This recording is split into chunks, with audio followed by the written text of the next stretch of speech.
sería muy interesante comenzar dando una explicación de las raíces etimológicas de la palabra símbolo, pero son tan complejas y tendríamos que relacionarlas tanto con el latín, con el griego, como con algunas otras antiguas lenguas indoeuropeas, que preferimos dar un esbozo sencillo, sencillamente para quedarnos con su significado básico.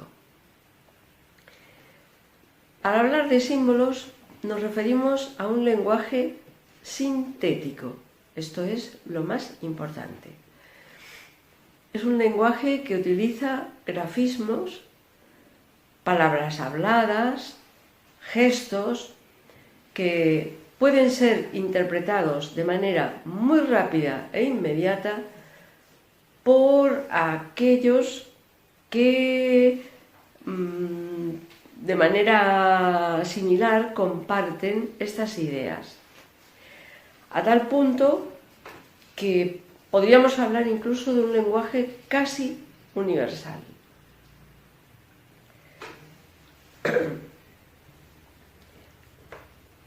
Me gusta mucho la imagen que se presenta en el antiguo Egipto para referirse al símbolo, porque aunque yo no lo pueda reproducir exactamente con mis manos, el símbolo era un par de manos en las que se notaba sobre todo la concavidad que quedaba en el interior. Y lo más importante es que símbolo significaba la cobertura o las manos, pero la importancia estaba en el contenido interior. De tal manera que esta vieja idea que proviene de los egipcios nos da un sentido de transferencia, de ofrenda, de una dación que no se queda para sí con nada de lo que lleva. Al contrario, un símbolo es un canal de generosidad. Esto me lleva a mencionar muy brevemente algunas de las raíces etimológicas que hemos encontrado acerca de la palabra símbolo, tales como yo junto, yo hago coincidir, yo lanzo. Bien, pero lo que nos interesaba en este caso es hablar del poder de los símbolos.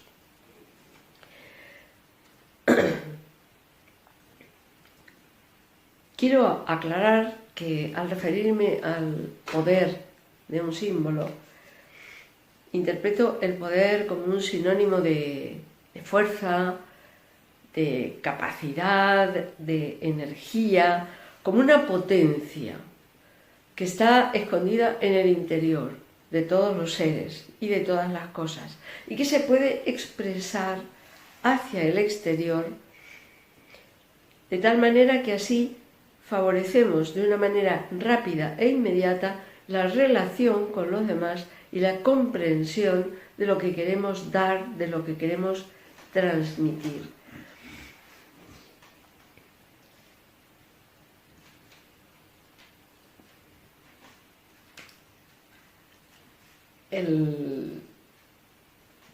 El poder realmente de un símbolo no está tanto en aquello que lo recubre, en aquello que lo protege, sino en aquello que está contenido en el símbolo.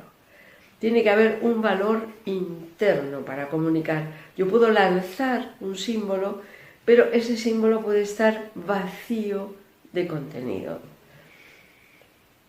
Todas las personas y todos los seres vivos tienen el poder de desarrollar un sentido profundo y transferirlo o transmitirlo en la medida en que puedan hacerlo.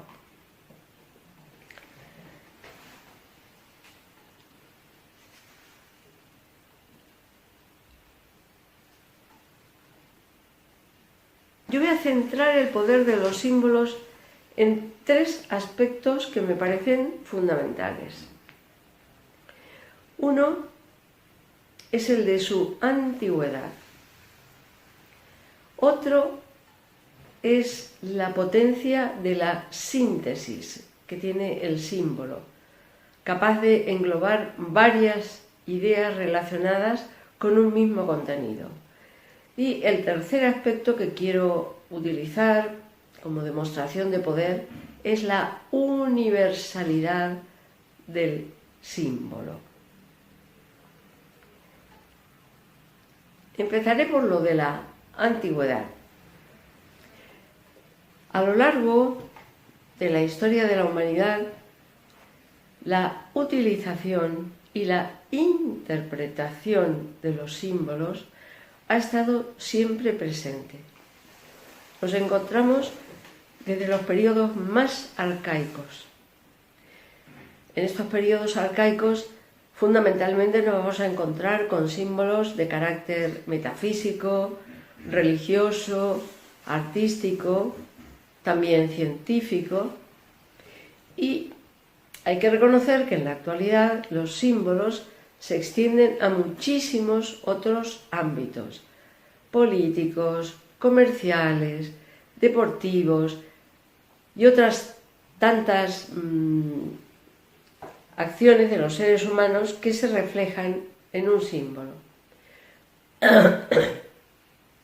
Esto indica el valor y el poder de un símbolo, porque si no fuera así, no se hubieran seguido utilizando y no seguirían en activo. Dejando de lado las diferencias que puede haber entre símbolos arcaicos y símbolos actuales, lo que sí es verdad es que se han utilizado y se siguen utilizando. Ahora bien, en la mayoría de los textos, la utilización de los símbolos se adjudica a culturas prealfabetizadas, o en otras palabras, culturas analfabetas, que careciendo de un sistema de escritura o de un lenguaje perfectamente delimitado, se conformaban nada más que con un símbolo. Sin embargo, y contrariamente a esta creencia, la utilidad del símbolo crece entre las culturas alfabetizadas. Estamos en una sociedad tecnológicamente tan desarrollada, con una exigencia tan grande de comprensión inmediata, que los símbolos de cualquier naturaleza son muy eficaces para producir una respuesta rápida. Deben ser simples y deben tener una estructura tal que facilite su rápida percepción, la posibilidad de mantenerlos en la memoria. Decía que se han otorgado los símbolos a aquellas civilizaciones que carecían de lenguaje, con lo cual el esquema que se empleaba para referirse a estos pueblos antiguos y a los actuales era muy sencillo y lo podemos dividir en 4 etapas que supongo que ya se han ido dejando de lado, pero eran las que fueron las básicas hasta hace muy poco. Se habla de la humanidad en un periodo mágico. En este periodo mágico se utilizan símbolos, tótem y tabús. Después pasamos a otra etapa, que es una etapa religiosa. En este momento los símbolos pasan de lo estrictamente mágico o de los aspectos mágicos que se desprenden de la naturaleza a los símbolos religiosos concebidos según cada pueblo, según cada nación, pero siguen siendo símbolos carentes de lógica. por fin llegamos a un tercer periodo, que es el periodo filosófico.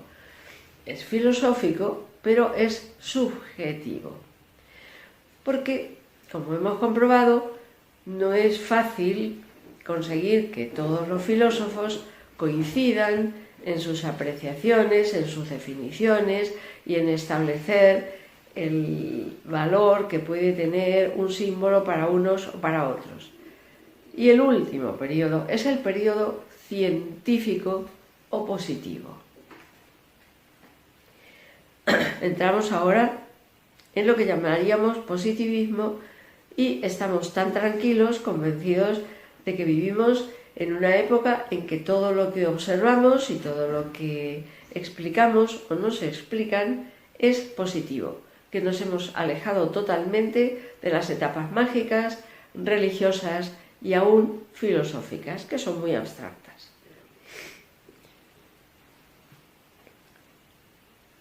Lo que se ha explicado siempre es que estos 4 periodos se excluían entre sí y se descartaba toda posibilidad de que hubiera una convivencia entre unos y otros. Es decir, una convivencia entre una etapa mágica, una etapa religiosa, una etapa filosófica y una etapa científica. O se estaba en un mundo o se estaba en otro. Pero la enorme cantidad de descubrimientos arqueológicos rompieron por completo estos conceptos y empezaron a abrirse nuevas visiones de las cosas. Lo que se ha hecho evidente con la arqueología y la antropología es que se ignoraba mucho acerca de muchas cosas. Y a partir de un cierto momento ya fueron muy pocos los que se atrevían a juzgar de manera fácilmente interpretable tanto los libros como los monumentos de la antigüedad, sea en Europa, en África, en Asia, en América o en cualquier rincón del mundo. Hay algo curioso. Nadie se atrevía a interpretar estos monumentos, ni siquiera a otorgarles una fecha exacta, pero se empezaron a aplicar métodos de observación cada vez más rigurosos que nos ponían frente a la antigüedad de aquello que estábamos encontrando, que pertenecía a otros pueblos mucho más anteriores que los nuestros. Y lo destacable del caso es que se descubrían perfecciones que nosotros mismos éramos incapaces de conseguir. Hay una anécdota curiosa que tal vez muchos conozcan o que ya haya desaparecido de las noticias que se hicieron correr en su momento, pero un grupo de científicos del Extremo Oriente intentó hacer una pirámide pequeña de 10 metros de altura, reproduciendo el sistema que se atribuía a los egipcios para haber construido la Gran Pirámide. Lo colocaron tal cual, cortaron las piedras tal cual, las situaron tal como veían que estaban situadas en la Gran Pirámide y, para su gran sorpresa, su pirámide de 10 metros se derrumbó rápidamente. Nos queda el gran interrogante de cómo se construyeron aquellos monumentos y de cuáles eran los conocimientos, no solamente mágicos y religiosos, sino científicos, para poder llevar a cabo semejante maravilla.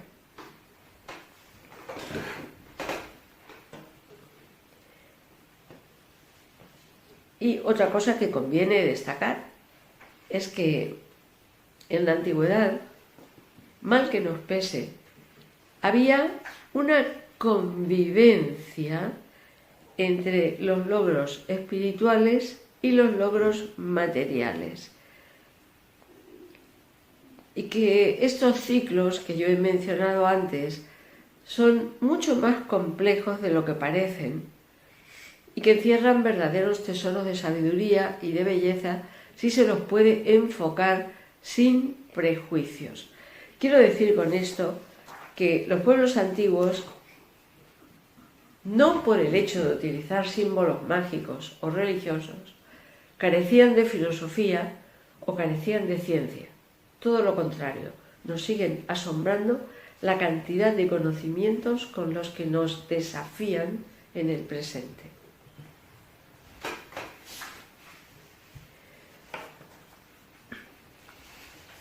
Los símbolos han tenido un gran valor en todos los tiempos. Pero tenemos que hacer una diferencia entre aquellos símbolos convencionales que cambian según los intereses y según los tiempos, de aquellos otros que merecen nuestra atención por su perdurabilidad y por su similitud en las más diversas civilizaciones, más allá del desarrollo científico y técnico actual.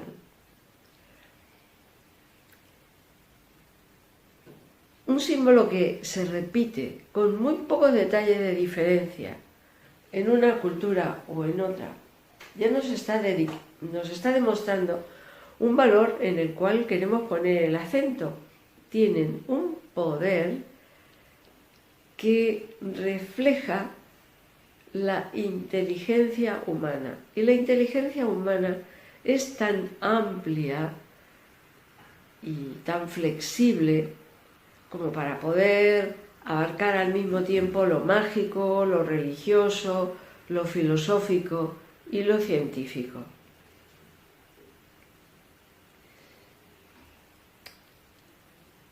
En verdad podríamos decir que la ciencia de los símbolos es la ciencia del todo, porque todas las cosas, en todas sus variedades, en sus distintas líneas evolutivas, en sus diferentes niveles de perfección, no son nada más que representaciones de sus propias esencias.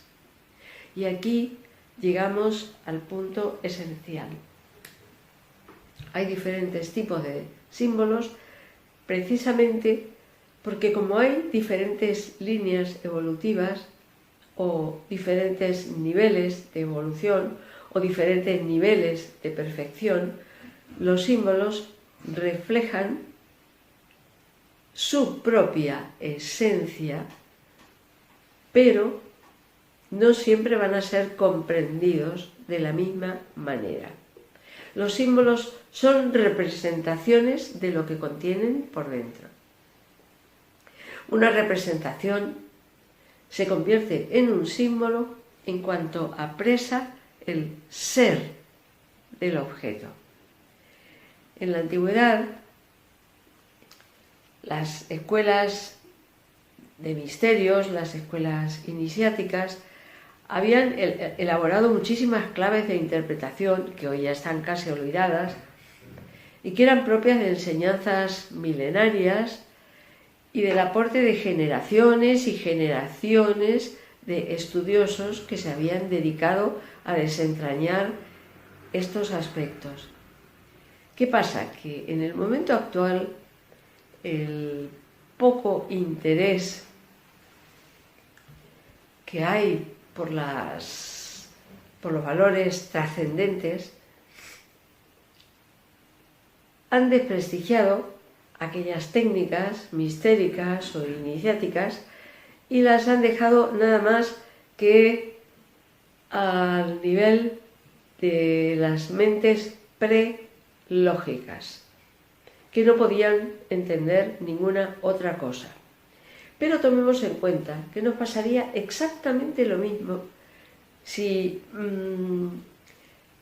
nuestros actuales libros de química y todo lo que se ha elaborado sobre esta materia, tan llenos de monosílabos y de letras aisladas que pueden parecer a un galimatías que no entiende nada de esto, son, sin embargo, perfectamente comprensibles para aquellos que sí son especialistas en la materia.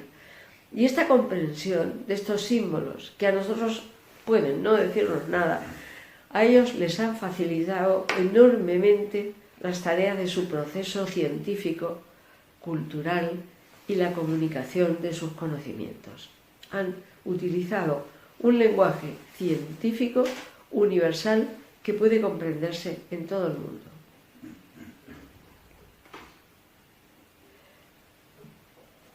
Una vez más, quiero destacar la importancia de diferenciar lo que es un símbolo de lo que se interpreta del símbolo. Como os dije antes, cuando mostré el cuenco de las manos que contienen algo en su interior, el símbolo es como una máscara, es un soporte. Y lo que importa no es tanto la máscara o el soporte, sino lo que hay en el interior. En el interior hay una idea, hay un concepto. Y estos conceptos son el alma de los símbolos. Un símbolo sin alma no es porque, como carece de contenido, está destinado a desaparecer tarde o temprano.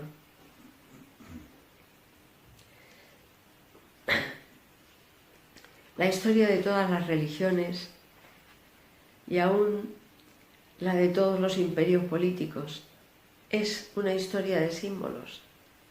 Al principio vivos, luego en pujante expansión y finalmente en decadencia. Los cadáveres de muchos símbolos llenan inmensos cementerios de ideas que los hombres creyeron enterrar, pero que a su debido tiempo van a reaparecer bajo nuevas formas simbólicas.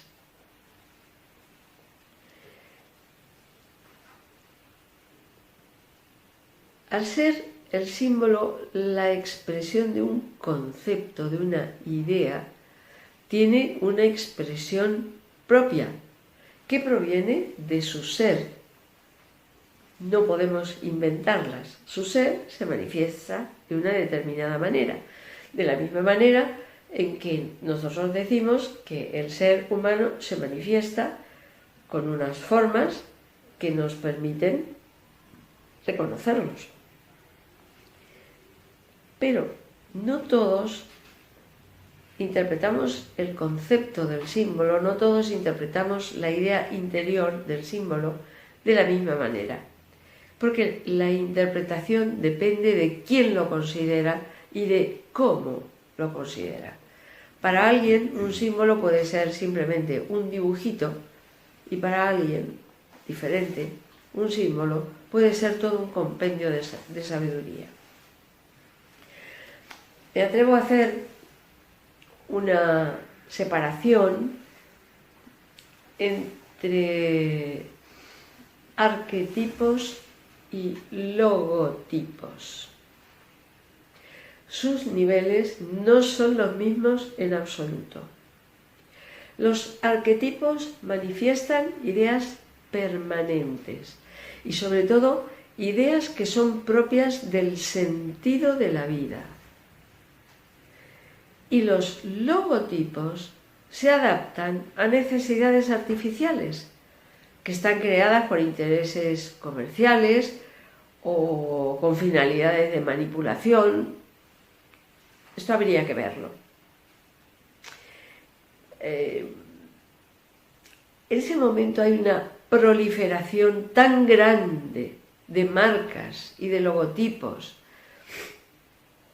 que están impuestos a través de la masificación de las ideas y de las opiniones, que se ha destruido casi la libertad de criterio.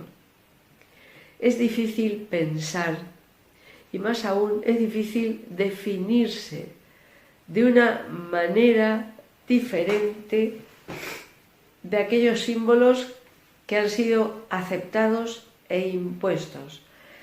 Y peor todavía, es muy difícil discrepar con estos símbolos o estas modas o modalidades que han venido relativizadas por la necesidad comercial. ¿Dónde se nota mejor esta diferencia? En el lenguaje. En la actualidad encontramos diferentes tipos de lenguaje y realmente deberíamos hacer un esfuerzo si queremos penetrar en el mundo de los símbolos, no para trabajar exactamente con aquellas cosas que nos son conocidas y que nos son aceptadas habitualmente, sino tener el valor de entrar en el mundo de lo insólito y de lo excepcional. Estas ideas insólitas, excepcionales, pueden expresar para nosotros todo un mundo de relaciones y de accesos que nos estarían completamente vedados si no pudiéramos abrirnos ante una investigación desprejuiciada. Os hablaba del lenguaje que empleamos en la actualidad, tanto para hablar como para escribir, y yo me detendría para decir si es que podemos llamar lenguaje a lo que estamos utilizando tanto para expresarnos de manera gráfica como de manera hablada. Tal vez nunca como hoy el ser humano ha tenido una terminología técnica tan completa y exacta para referirse a los fenómenos físicos y a todos los descubrimientos que la ciencia está poniendo a nuestro alcance día a día. Pero hay una diferencia. Nuestros antepasados investigaban el universo igual que nosotros, pero de una manera totalmente diferente. El enfoque era más profundo que el que hoy empleamos y por lo tanto carecían de una terminología técnica a la que es habitual en estos momentos. Esta aparente contradicción se puede resolver si tomamos en cuenta que los sabios antiguos tenían muy poco interés en la medida, el peso, las características externas de las cosas. Ellos veían la vida de otra manera y se interesaban especialmente en el por qué y en el cómo final de todas las cosas. Para exponer estos conceptos y para esto habían elaborado símbolos y lenguajes apropiados. No quiere decir que a los antiguos no les llamara la atención el universo ni la complejidad del ser humano. Claro que sí, pero el enfoque era diferente. Vamos a poner un ejemplo bastante conocido, que es el de los jeroglíficos egipcios y otros similares que utilizaron otras culturas, que para nosotros fueron símbolos ilegibles durante milenios. Partimos de la base de que un jeroglífico no es una letra en el sentido actual de la palabra, es un ideograma. Es decir, que cada símbolo encierra una idea completa, mientras que nosotros en la actualidad tenemos que escribir una palabra letra por letra, calculando el sonido de cada una de las letras, combinar el sonido de las letras, y cuando por fin tenemos la palabra, no estamos muy seguros de que esta palabra refleje exactamente el contenido de la idea que queremos expresar. ¿Son muy viejos los jeroglíficos? Podríamos decir que sí. Tendríamos que remontarnos a la mentalidad mágica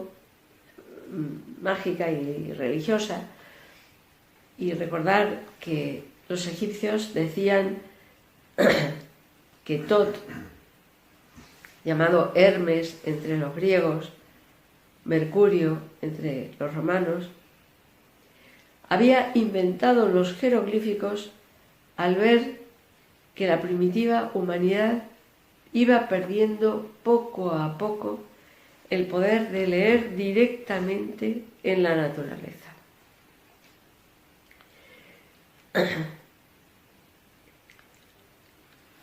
Así nacieron los jeroglíficos como una posibilidad de ponernos nuevamente en relación con los misterios naturales y con la naturaleza que tanto apreciaban los antiguos y que tanto respetaban, además de apreciarla. Para que no se me escapen las palabras correctas, quiero leer un pequeño párrafo de un filósofo llamado Plotino, que dio lugar a la corriente del neoplatonismo a partir del siglo III, y que dice: estimo que los sabios de Egipto nos dieron una prueba de una consumada ciencia o de una intuición maravillosa, cuando para revelarnos su sapiencia no recurrieron a las letras que expresan palabras que representan sonidos, sino que figuraron los objetos valiéndose de jeroglíficos y designaron simbólicamente cada uno de ellos con un emblema particular. Cada jeroglífico tenía su emblema, su presentación. Cada jeroglífico era una forma de ciencia o de sabiduría que ponía ante los ojos algo de una manera sintética, sin ninguna concepción discursiva o analítica.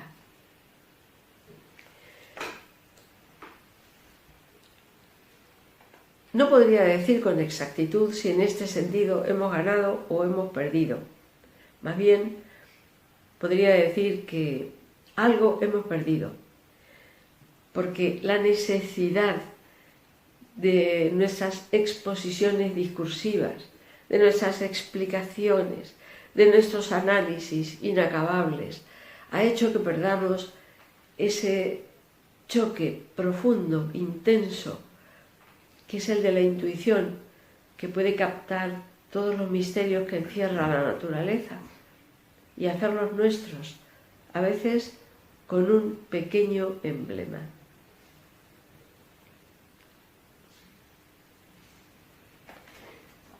Volviendo al lenguaje, lo que hoy empleamos para comunicarnos unos con otros bien podría llamarse lenguaje ametafísico, porque es totalmente indiferente a los valores trascendentes. Son lenguajes que nos sirven nada más que para las vivencias más cercanas, para las que son propias de la vida diaria. Son lenguajes triviales, que se refieren, como es natural, a objetivos triviales. Estos lenguajes no son simbólicos, porque no encierran conceptos que estén relacionados con el sentido de la vida, a menos que reduzcamos el sentido de la vida a la vida cotidiana. Estos lenguajes ametafísicos son artificiales. Como se han ido perdiendo poco a poco las palabras que expresan las realidades duraderas, la mayoría de la humanidad empezó a componer palabras semejantes que se adaptaran de manera fácil a las necesidades inmediatas. Estos sublenguajes metafísicos son como ideas que pasaran a través de un cristal oscurecido, de colores que deforman las imágenes, y ya en realidad no estamos muy seguros de lo que estamos diciendo. Estamos ante, insisto, sublenguajes que obedecen a subideologías, si es que hay ideologías. El comercio, la política, la necesidad de entretenimiento reemplazaron poco a poco los antes sagrados intereses metafísicos. Hoy resultaría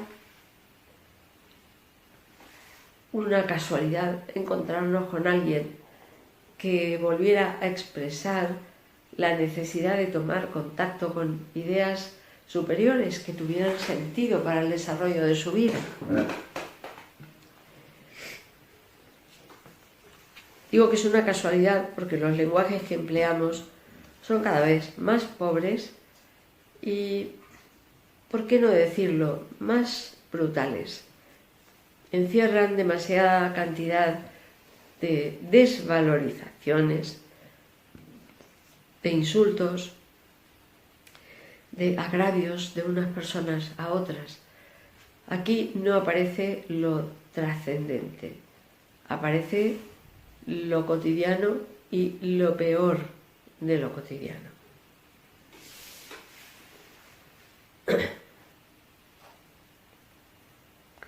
Así podríamos hacer una diferenciación entre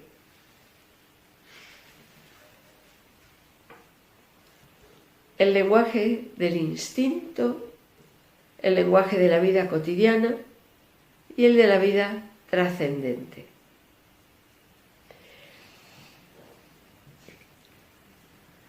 El lenguaje del instinto lo compartimos con los animales.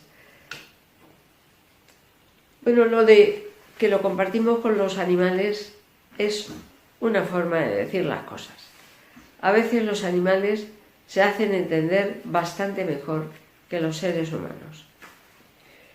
Pero la forma tan habitual en que recurrimos a sonidos, a gritos o a expresiones que no tienen ninguna valoración, ningún sentido, hace que nos veamos sometidos simplemente a lo instintivo.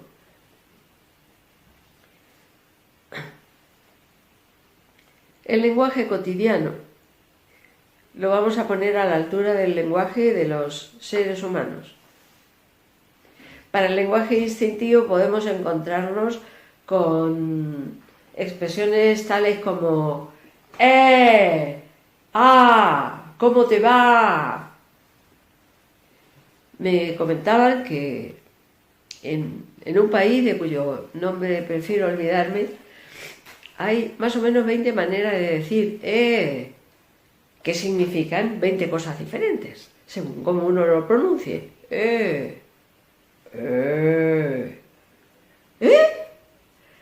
Y así podríamos seguir, pero nos damos cuenta que como seres humanos estas expresiones son simplemente instintivas. Si nos vamos al lenguaje cotidiano, el lenguaje nos lleva a transmitirnos ¿te has levantado bien hoy? ¿Te duele la cabeza? ¿Sabes lo que te vas a poner? Hemos comprado lo que teníamos que comprar para la comida del mediodía, para la cena. Llamaste a nuestros amigos, nos vamos a encontrar en una fiesta, vamos a ir a ese sitio o al otro. En realidad estamos compartiendo cosas demasiado simples que no nos ayudan para nada a la tercera forma de lenguaje que quiero mencionar, que es la trascendente.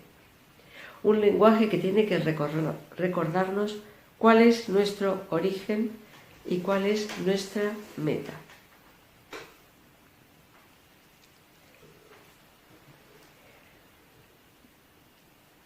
Por mucho que se diga,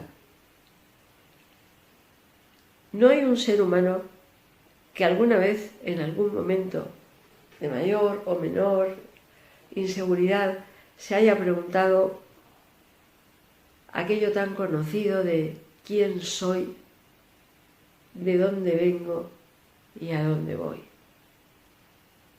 Ante estas preguntas trascendentes que nos hablan de nuestros orígenes y de nuestras finalidades, es muy difícil encontrar un lenguaje adecuado. Es muy difícil encontrar símbolos adecuados. Por desgracia,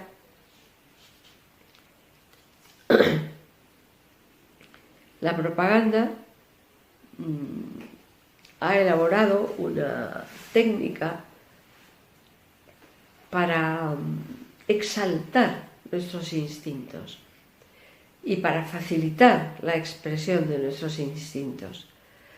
Crea en nosotros necesidades artificiales, a veces tan solo para colocar en algún mercado un producto absolutamente innecesario, pero que a través de la excitación condicionada de nuestros reflejos promueve un apetito que se relaciona con otro deseo y con otro más y con otro más y con otro más. Resultado, que al final nos llenamos de un montón de cosas que han sido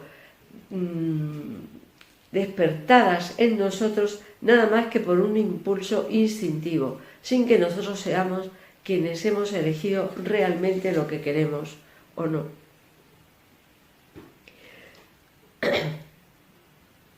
Otras veces la propaganda utiliza los instintos de la preservación de la vida o también los instintos sexuales que se utilizan para producir alienaciones de tal modo que nuestra conciencia se queda casi paralizada. Veamos lo de la preservación de la vida. ¿Quiere usted adelgazar en 2 semanas? ¿Quiere perder peso en 1 semana? Nosotros tenemos el método infalible. ¿Quiere que no se le vea ninguna arruga en el rostro? Nuestros productos son infalibles. ¿Quiere usted parecer que tiene 20 años cuando tiene 80? Le vamos a facilitar todo lo que necesite para que lo consiga. Y esto por no hablar de los instintos sexuales. Cuando vemos aparecer gente que no es que no sea guapa, pero no necesita mostrar tanto para parecer guapa. A veces lo que se esconde, como en el caso del símbolo, es más interesante y más atractivo que lo que se muestra abiertamente. Por todo esto que hemos expuesto, vemos que los pueblos de todos los tiempos han recurrido a lo simbólico, no solamente a lo metafísico y teológico, sino a lo simbólico en todas las actividades. Y nosotros seguimos haciéndolo. No nos damos cuenta, por ejemplo, de que el dinero es un símbolo. Simboliza cuánto podemos adquirir si es que el papel o las monedas tienen realmente el valor que pretenden tener para adquirir las cosas que queremos comprar. Pero es un símbolo que todos aceptamos. Refiriéndonos al al poder de los símbolos que se han utilizado siempre, desde lo mágico, teológico, hasta lo práctico como el dinero, quiero recordar una enseñanza que nos transmitió Elena Petrovna Blavatsky en su Doctrina Secreta, cuando nos comenta que las palabras habladas tienen una potencia desconocida e insospechada, en la cual generalmente no se cree. Nos explica que el sonido y el ritmo, el sonido de lo que hablamos, el ritmo cuando hablamos, están estrechamente relacionados con los elementos con los que se trabajaba en la antigüedad y se sigue trabajando actualmente. Y esta vibración sonora y rítmica podía despertar poderes cuyos resultados iban a ser negativos o positivos según los poderes que se despertaran con las palabras. Todavía hoy nosotros seguimos diciendo que hay palabras que son hirientes y que hay palabras que dulcifican y atemperan nuestras desdichas. Decía Blavatsky en este trozo que a los discípulos de las viejas escuelas iniciáticas no se les permitía relatar con las palabras exactas hechos históricos, hechos reales, que hubieran sido trágicos o que hubieran sido terroríficos por los accidentes con los que vinieron acompañados, porque el poder de la palabra podía despertar nuevamente esa situación y traerla otra vez a la realidad. Cuando se quería hablar de aquellos antiguos acontecimientos, se hacía siempre de manera simbólica. Y los discípulos reflejaban estas historias que contaban en pequeños símbolos, que eran observados por sus maestros y aprobados o no. Pienso que es indispensable recuperar los símbolos, los verdaderos símbolos, para tener un acceso, aunque sea limitado, no importa, a la naturaleza, a lo que hay más allá de todas las cosas y a lo que hay más allá de todos los seres humanos. Tenemos que recuperar esos símbolos. Estamos saturados de símbolos, entre los cuales se confunden los que son convencionales, lo artificial y lo verdadero. Nuestras vidas cotidianas requieren tanta inmediatez, hay tanta ansiedad generada por las crisis sucesivas de todo tipo, que ya no tenemos la facultad de acercarnos a aquellos símbolos que tienen un poder elevado y benéfico, a la vez que nos hacen a nosotros igualmente poderosos al utilizarlos. Este no es el momento de cargarnos de fetiches ni de objetos a los que les atribuimos la buena suerte. También forma parte de la propaganda en que nos convenzan de que si utilizamos este objeto, todas nuestras desgracias van a desaparecer. Si nos colgamos estas piedras, todos nuestros dolores van a desaparecer. No, no es el momento. La humanidad tiene que acercarse no al fetiche externo que nos trae la suerte desde afuera, sino que tenemos que acercarnos a nuestro ser interior y, en consecuencia, al ser interior de los demás.